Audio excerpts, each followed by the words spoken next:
ಮಿಥುನ ರಾಶಿ. ದೈವಾನುಕೂಲವು ಚೆನ್ನಾಗಿದ್ದು ಕೈಗೊಂಡ ಕಾರ್ಯಗಳಲ್ಲಿ ಸಫಲತೆ ಲಭಿಸುವುದು. ಈ ಕಾಲಘಟ್ಟದಲ್ಲಿ ಹೇರಳ ಧನ ಸಹಾಯ, ಧನ ಸಂಪತ್ತು, ಆಭರಣಾದಿಗಳನ್ನ ಸಂಗ್ರಹಿಸುವಿರಿ.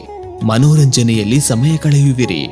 ಜೀವನಕ್ಕೆ ಬೇಕಾದ ಆರ್ಥಿಕ ಭದ್ರತೆಯನ್ನ ಮಾಡಿಕೊಳ್ಳುವಿರಿ. ನೀವು ವಹಿಸಿಕೊಳ್ಳುವ ಕಾರ್ಯಗಳನ್ನು ಮಾಡಲು ಧೈರ್ಯವಿಲ್ಲದಿದ್ದರೂ ಜವಾಬ್ದಾರಿಯಿಂದ ನಿರ್ವಹಿಸಿ ಯಶಸ್ಸು, ಪ್ರಗತಿ, ಜನಮನ್ನಣೆ ಗಳಿಸುವಿರಿ. ಆರೋಗ್ಯ, ಹಿರಿಯರ ಆರೋಗ್ಯ, ಭೂಮಿ, ಸ್ಥಿರ ಆಸ್ತಿಗಳು ಹೆಚ್ಚಿನ ಗಮನವನ್ನ ಬಹುಕಾಲದ ಪರಿಶ್ರಮದಿಂದ ಪಡೆಯುವಿರಿ. ವಿದ್ಯೆ, ಜ್ಞಾನ ಪ್ರಾಪ್ತಿಯಾದ ತೃಪ್ತಿ ಲಭಿಸಲಿದೆ. ದಾಂಪತ್ಯ ತೃಪ್ತಿಕರ. ಪಾಲುದಾರಿಕೆ ವ್ಯವಹಾರಗಳಲ್ಲಿ ಗಣನೀಯ ಪ್ರಗತಿ. ಅನಿರೀಕ್ಷಿತ ಧನಾಗಮನ. ಆಸ್ತಿ ಸಂಚಯನವಾದರೂ ಪರಿಶೀಲನೆ ಅಗತ್ಯ. ಬಂಧು ಮಿತ್ರರೊಂದಿಗೆ ಎಚ್ಚರಿಕೆಯ ನಡೆ ಅಗತ್ಯ.